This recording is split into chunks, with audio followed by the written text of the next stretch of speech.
बॉलीवुड ने कल्कि से जुड़ने की कोशिश की थी एक समय पर, लेकिन नाग अश्विन की दूर अंदेशी ने उन्हें ये बड़ा ब्लंडर करने से बचा लिया था। क्या इस वक्त पर बॉलीवुड की नई रिलीजेस स्ट्रगल कर रही हैं? आज छुट्टी का दिन है और आज भी कल्कि का जलवा कायम है। और क्या प्रभास के अगेंस्ट पूरा का पूरा बॉलीवुड नेक्सस एक नई रणनीति तैयार कर रहा है? सब कुछ बताती हूँ आपको इस वीडियो में। वीडियो को जरूर देखिए, चैनल को कीजिएगा सब्सक्राइब। सबसे पहले हम लोग बात करते हैं कि इस इतिहास के बारे में कुछ लोगों को ही पता है, बहुत बड़ी न्यूज नहीं आई है। खैर, जब कल्कि की मेकिंग चल रही थी, हम सबको पता है कि नाग अश्विन एक ऐसे डायरेक्टर हैं जिन्होंने किसी भी चीज पर कॉम्प्रोमाइज नहीं किया। और ये भी अपने आप में बहुत बड़ी बात है कि वैजयंती मूवीज ने भी उनकी हर एक डिमांड को पर विश्वास रखा, उनके हर एक चीज पर विश्वास रखा और पूरे तरीके से उनको फाइनेंशियली सपोर्ट किया। अब भैया, जब बजट इतना बड़ा होता है, 600 करोड़ का बजट होता है, तो फिल्म की हाइप ऑलरेडी काफी बन जाती है मार्केट में। उस समय पर ये जो नेक्सस वुड जिसकी मैं बात करती हूँ, इन्होंने कोशिश की थी कल्कि के साथ जुड़ने की। जी हाँ, बिल्कुल सही सुन रहे हैं आप कि एक समय पर कोशिश की गई थी कि कल्कि से या इस फिल्म के डिस्ट्रीब्यूशन को लेकर किसी तरीके से जुड़ाव किया जाए, कुछ किया जाए, वरना ये सुनहरा मौका जो बाहुबली के टाइम पर मिल गया था करण जौहर को, इस टाइम पर भी कोशिश की थी, लेकिन वो सुनहरा मौका नहीं मिला। बल्कि आप तो ये भी जानकर हैरत में आ जाएंगे कि अब बाहुबली 3 जब भी बनेगी, अगर बनी, तो उस टाइम पर राजमौली सर बिल्कुल भी कंसिडर नहीं करने वाले हैं बॉलीवुड के किसी डायरेक्टर या बॉलीवुड की किसी प्रोडक्शन कंपनी को, क्योंकि डिस्ट्रीब्यूशन कंपनी को, क्योंकि उनका एक्सपीरियंस बाहुबली 2 के समय पर ही काफी बेटर हो गया था when it comes to the dealings. Yes, तो उस समय पर जब ये सब चीजें चल रही थी, जब कल्कि अंडर द प्रोग्रेस थी, जिस तरीके से शूट हो रहा था, जिस तरीके से फिल्म पोस्ट प्रोडक्शन में थी, तब जाकर के जितने भी बड़े बड़े प्रोडक्शन हाउसेज हैं जो अब डिस्ट्रीब्यूशन भी करते हैं साउथ की फिल्मों की और बाकी बड़ी फिल्मों की, उन्होंने कोशिश की थी उन्होंने कोशिश कि कल्कि का डिस्ट्रीब्यूशन राइट मिल जाए। एक बार ऐसा हो जाए तो भैया सोने की खान मिल जाएगी, हाथ लग जाएगी, क्योंकि उनको पता था कि कल्कि कितना जबरदस्त प्रोजेक्ट है। इनफैक्ट ये तो बात अब खुद अमिताभ बच्चन भी बोलते हैं कि जब मुझे शुरू में कल्कि के बारे में पता चला तो कॉन्सेप्ट वाइज मुझे लगा कि ये कैसे पॉसिबल होगा, लेकिन जैसे जैसे ये बनती चली गई वैसे वैसे मेरी आंखों के सामने एक नया सवेरा, एक न्यू डॉन ऑफ सिनेमा होता चला गया। और अभी से कुछ देर पहले भी उन्होंने सोशल मीडिया पर यह बात कबूली है कि 1000 करोड़ प्रभास के लिए रूटीन होगा, लेकिन हमारे लिए बहुत बड़ी बात है। आप सोचिए, देखिए, यहाँ पर ये भी बोलूंगी कि सदी के महानायक हैं कि उनकी हम्बलनेस है कि वो इस बात को ऐसे बोल रहे हैं, लेकिन यही अमिताभ बच्चन को बॉलीवुड ने भी एक डिस्टोपियन फ्यूचर फिल्म में बनाया था, फीचर किया था, कास्ट किया था। उस फिल्म का नाम था गणपत। अब आप सोच सकते हैं कहां गणपत का डिस्टोपियन फ्यूचर था, उसमें यही अमिताभ बच्चन थे और यही अमिताभ बच्चन का पोर्ट्रेयल किया गया कल्कि में एज अश्वत्थामा। जमीन आसमान का फर्क है, मैं तो कहती हूँ जमीन आसमान नहीं, पाताल में थी वो फिल्म गणपत, आसमान में है कल्कि। आप सोचिए इतना फर्क है। तो ये पोटेंशियल कई लोगों ने पहले ही भांप लिया था, कई लोगों ने पहले ही देख लिया था कि ये फिल्म बहुत बड़ी होने वाली है, जब ये रिलीज होगी तो भैया सबके होश उड़ जाएंगे। लेकिन जब इस फिल्म का पोस्टपोनमेंट हुआ, जब ये पोस्टपोन हुई, उस वक्त पर कई लोगों ने ये बात फैलानी शुरू कर दी कि इस फिल्म में उतना पोटेंशियल नहीं है, उतना दम नहीं है, फिल्म जो है वो धीरे धीरे करके स्टम्बल अपॉन करने लग जाएगी। वो फिल्म की जो हम पोस्टर्स की क्वालिटी देख रहे हैं, शायद हमारे को फिल्म में उतना कुछ देखने को मिलेगा नहीं। लेकिन सबको अंदर से पता था कि फिल्म का कंटेंट कैसा है, किस तरीके से ऑडियंस को इस फिल्म का कंटेंट बिल्कुल, मतलब आप कह सकते हो कि दिलो दिमाग पर राज करने वाली चीज जो है वो बन सकती है। और वही हुआ कि जब फिल्म का कंटेंट रेडी हुआ और सामने आया पहला ग्लिम्स अश्वत्थामा का, भाई लोगों के छक्के छूट गए। जितने भी समोसे हैं ये जल गए, ये सड़ गए, क्योंकि इनको इनके आकाओं ने ये कहा इसमें से भी नेगेटिविटी निकालो, इसमें से भी कुछ करो, ऐसी पॉलिटिक्स करके दिखाओ जिससे ऐसा लगे देखने वालों को कि भाई ये फिल्म जो है वो हमारे संस्कृति के साथ खिलवाड़ करती है। अश्वत्थामा का ये जो लुक दिखाया गया है, किसने देखा है आखिर फ्यूचर? ये बातें भी समोसों ने कही थी कि आखिर ये फ्यूचर देखा किसने है। वो ये भूल गए थे कि इस फिल्म को प्रॉपर रिसर्च करके बनाया जा रहा है, वो ये भूल गए थे। उन्हें तो खैर ये पता ही नहीं था कि हमारी हिस्ट्री क्या है। हमारे हिंदू सनातन धर्म में कल्कि पुराण तक लिखा गया है, उसमें हर एक चीज मेंशन्ड है, सब कुछ मेंशन्ड है कि ऐसा कुछ होने वाला है, इस सदी में होगा, इस साल में होगा, इस वक्त पे होगा, यहाँ होगा, हर एक चीज। तो ये जो रिगरस हार्डवर्क है ये नाग अश्विन ने किया, और अकेले नाग अश्विन ही नहीं, उनकी पूरी टीम ने किया। मुझे तो ये लगता है कि जितने भी साउथ के फिल्म मेकर्स हैं वो इस चीज को हमेशा मेक श्योर करते हैं कि हमेशा जब भी ऐसी कोई फिल्म बने तो रिसर्च में कोई कमी ना रहे, ताकि कल को कोई आकर ये ना बोल दे कि भाई आपने हमारे साथ जो हमारे डेट है या जो हमारे जो लिखा गया है, जो हिस्ट्री है, उसके साथ आपने खिलवाड़ किया है। तो यहां पर जितने भी समोसे थे अब इस कश्मकश में पड़ गए कि अब क्या करें भैया, अब कैसे करें कल्कि को डाउन।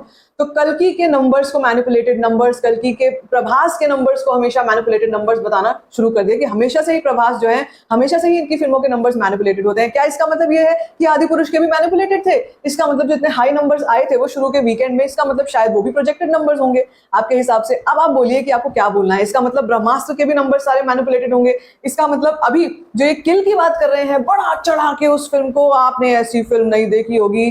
किल में 46 मर्डर्स हैं एक ट्रेन में। भाई साहब, इतना गोर नहीं देखा होगा आपने। अब जो अगली फिल्म है जिसके ऊपर ये खेल रहे हैं उसका नाम है बैड न्यूज। मतलब फिल्म ही ऐसी जिसका नाम ही बैड न्यूज है। करण जौहर की ये फिल्म है। जमकर स्लीज दिखाया जा रहा है। कपड़े उतार चुकी है तृप्ति डिमरी, और उसके साथ साथ में ये जो दोनों एक्टर्स हैं जिनमें अच्छा पोटेंशियल था, जो उरी जैसी फिल्म में काम कर चुके हैं, उनसे कपड़े उतरवा दिए करण जौहर ने।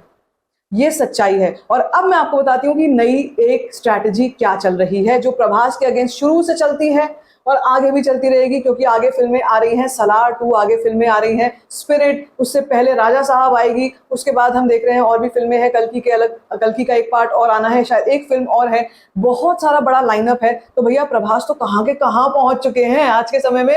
He is the biggest global star. आप ये देखो, यहाँ पर अगर ये लोग ये बात भी करते हैं, या बॉलीवुड ये बात भी करता है कि हमारे पास भी हैं जो हमारे वेटरन एक्टर्स हैं या जो हमारे बड़े नाम हैं, भाई उनकी उम्र देखो, वो ऑलरेडी उम्र के 50 साल क्रॉस कर चुके हैं, अपने बुढ़ापे के पड़ाव पर जा रहे हैं। और यहाँ प्रभास की एज देखो, he is a young actor. और यंग एक्टर इतना बड़ा हो जाना भाई कोई आसान बात नहीं है। खुद अमिताभ बच्चन जब ये बात बोल सकते हैं कि प्रभास को मैं मार रहा था, दी प्रभास को मैं फिल्म में मार रहा था, तो उनके फैन से मैं माफी मांगना चाहता हूँ। यार इतनी बड़ी बात बोली है, इतनी बड़ी बात बोली है अमिताभ बच्चन ने, तो ये कोई साधारण चीज नहीं है। वो ऐसे किसी को भी नहीं चलते फिरते बोल देते होंगे कि मैं इनको दी नाम करके लेजेंड, मतलब द प्रभास को मैंने ऑन स्क्रीन इतना किया है, तो मुझे ये डर है कि कहीं फैंस नाराज ना हो जाए। इतनी बड़ी बात बोली है। तो बस आप ये समझ लो यहाँ से कि यहीं से या इससे पहले से भी लोग परेशान हैं भाई, क्या हो गया ये, इसीलिए बॉलीवुड के मुंह में दही जमा रहा था। अब सुनो नेक्स्ट क्या चीज चल रही है। जैसे मैंने आपको बताया कि आज छुट्टी है मुहर्रम की, इसके चलते साउथ में जो भी बड़ी फिल्में हैं, साउथ में हो या नॉर्थ में हो, कल्कि तो हर जगह है। इस कल्कि का हर एक घंटे का अभी भी नंबर ऑफ टिकट सोल्ड आ रहा है। कितना? पूरे 11,000 के आसपास। ठीक है, 10,500-11,000 के आसपास ये फिल्म, ये हर एक घंटे में टिकट जो है बुक हो रही है। और ये अभी की बात है, अभी देखना शाम को क्या कुछ होगा। हिंदी 3D वर्जन की अगर मैं बात करूं, हिंदी 3D वर्जन में कई सारे हाउसफुल फिलिंग फास्ट मुझे नजर आ रहे हैं ऑलरेडी। और भैया हिंदी 2D में तो ऑलरेडी वो दिखेंगे ही, और ये मैं नॉर्थ बेल्ट की बात कर रही हूँ। लेकिन यहाँ पर सबसे गंदी पॉलिटिक्स जो है वो खेली है बॉलीवुड ने, वो ये कि इनकी फिल्म, जो इनकी अपकमिंग फिल्म है जिसका नाम है बैड न्यूज, इस बैड न्यूज को भैया कोई फ्री में भी नहीं ले रहा है। इसकी टिकट तो 1,000 टिकट बुक हो रही है एक घंटे में, 1,000 टिकट बुक एक घंटे में हो रही है भाई। लेकिन ये जो मैं आपको बता रही हूँ कि the strategy that they are doing, this movie has got shows like anything. आप ये देखो, जिस फिल्म को कोई खरीदने को तैयार नहीं है, उस फिल्म के शो काउंट्स देखो, यहाँ पर शो काउंट दिख जाएंगे, और सब खाली पड़े हैं, सारे शोज खाली पड़े हैं। इसीलिए कहती हूं मैं आपसे कि बॉलीवुड कॉर्पोरेट बुकिंग करता है, स्कैम करता है, टिकट्स में घपला करता है, नंबर्स में घपला करता है। इसीलिए इनको लगता है बाकी सब भी घपलेबाज हैं। जैसे जो इंसान होते हैं उनको वैसे ही सामने वाली दुनिया दिखती है, इसलिए उनको लगता है कि हम घपला करते हैं तो ये भी करते होंगे, और इनका भी घपला ही होगा 100% कल्कि में। तो भैया अगर जिसको घपला लगता है वो अपने आसपास के जो फ्रेंड सर्कल है उसमें पूछ लो, या कहीं जाकर थिएटर में जाकर ऑक्यूपेंसी चेक कर लो, भैया ये फिल्म क्या कर रही है। 10 हफ्ते का विंडो इसने ऑलरेडी खींच लिया है, जो कि पहले ही शायद साइन हो चुका था ओटीटी डील। वो अभी सितंबर, हिंदी लैंग्वेज में तो सितंबर से पहले ही आती हुई लगी नहीं रही है। सितंबर से पहले ये नहीं आने वाली हिंदी में। भाई अभी तक तो सलार ट्रेंड कर रही है, सलार अभी तक टॉप पे चल रही है। आप सोचो, already Hindi version Telugu version neck to neck आ चुके हैं, जो कि कहा जा रहा था कि नहीं केवल साउथ की फिल्म है, केवल साउथ में देखी जाएगी, हैदराबाद के लोग देखेंगे, केवल यही तेलंगाना, एपी तेलंगाना के लोग देखने वाले हैं जो देखेंगे, प्रभास को देखने के लिए आते हैं, प्रभास के फैंस है। तो भैया अब बताओ ये क्या हुआ नॉर्थ वालों को, ये क्या हुआ दिल्ली एनसीआर मुंबई वालों को, पुणे वालों को, कोलकाता ईस्ट में चले जाओ, वहां क्या हो गया लोगों को। कल्कि क्यों देख रहे हैं? समोसों के हिसाब से तो भाई कल्कि सारे के सारे नंबर्स ही प्रोजेक्टेड हैं। कल्कि तो इतने इस हिसाब की फिल्म है ही नहीं जिसको नंबर्स जिसके इतने सारे आ रहे हैं। और साथ साथ में मैं आपको बताऊं, यहाँ पर किल को लेकर भी एक पोल पट्टी खोलती हूँ, वो ये कि किल भी आपको पता है बॉलीवुड नेक्सस की फिल्म है। इन्होंने इस फिल्म के ऊपर 1+1 का ऑफर चला दिया है, 1+1 में ले जाओ, लेकिन भैया टिकट खरीद लो। आप ये सोचिए कि प्रोड्यूसर जो अपनी फिल्म को बनाने में इतनी लागत करता है, अब वही प्रोड्यूसर फिल्म की टिकट्स भी खुद ही खरीद रहा है। 1+1 में एक टिकट तो खुद ही खरीद रहा है प्रोड्यूसर। तो यहाँ पर सबसे बड़ा स्कैम कौन कर रहा है? सबसे बड़ा स्कैम किसको? ये लोग लॉटरी स्टार बोलते थे प्रभास को, शर्म भी नहीं आई बोलते हुए। लॉटरी स्टार, सबसे बड़े लॉटरी का पूरा जो नेक्सस वुड है, पूरा ये जो जिस तरीके से चला रहे हैं स्कैम वुड, ये तो खुद चला रहे हैं। और इनको इससे ज्यादा भी बड़ी चीज आपको जो मैं बताऊं ये कि अब इस वक्त पे दिख रहा है कि कल की तो इतनी बड़ी रुक ही नहीं रही भैया, ब्लॉकबस्टर तो हो गए, 1000 करोड़ तो कब के हो गए, 1100 करोड़ 1200 करोड़ में जा रही है अब तो भैया अब क्या करेंगे, अब हम इसकी स्क्रीन छीन लेंगे। हम नॉर्थ में इसकी स्क्रीन छीन के अपनी बैड न्यूज को दे देंगे, अपनी किल को दे देंगे, अपने समोसों को पीछे लगा देंगे ये बताने के लिए कि भैया एडवांसेस बड़े बढ़िया चल रहे हैं। आप मानोगे नहीं, कुछ समोसों ने तो ऑलरेडी ट्वीट कर दिया कि फैंटास्टिक ओपनिंग लेने वाली है भाई साहब, बैड न्यूज जैसी फिल्म इस इंडियन हिस्ट्री में ऐसी फिल्म नहीं बनी है बैड न्यूज जैसी, ये फिल्म ऐसी ओपनिंग लेगी कि आप देखकर हैरान हो जाओगे। ऐसी बातें इन्होंने सोशल मीडिया पे करना भी शुरू कर दिया। और कोई बड़ी बात नहीं है, कल ही इस फिल्म का ये रिव्यू भी डाल देंगे। अभी हम वेंसडे में बैठे हैं, थर्सडे है, परसों फिल्म आएगी, आप देख लेना, कल ही समोसों के रिव्यूज आ जाएंगे। 5 में से 4.5 स्टार, भाई मजा आ गया देखकर, तृप्ति डिमरी को देखकर आत्मा तृप्त हो गई। ऐसी ऐसी चीजें ना आपको पहले से ये मैं बता रही हूँ, ये सब चीजें आनी स्टार्ट हो जाएंगी, because all this is a part of the narrative that they are trying to set and they are trying to sell, they are trying to show कि यार कुछ तो खरीद ले ऑडियंस भाई, यहाँ पर हमने एक्ट्रेस के कपड़े उतरवा दिए, अब तो आ जाओ थिएटर्स में। और कौन आएगा? वही जो छड़े इक्के दुक्के लोग हैं। मासेस में से भी मैं आपको बताऊं, आजकल मासेस की भी जो ऑडियंस है वो भी कोई ऐसी नहीं बची है, छपड़ी ऑडियंस नहीं बची है कि जाकर केवल तृप्ति डिमरी को देखने चले जाएंगे। आजकल के टाइम में नहीं है ऐसा है कि फिल्म जिसका कंटेंट अच्छा होगा केवल और केवल वही फिल्म चलेगी। वरना सोचो 1+1 का ऑफर कल्कि वालों ने क्यों नहीं चलाया भाई?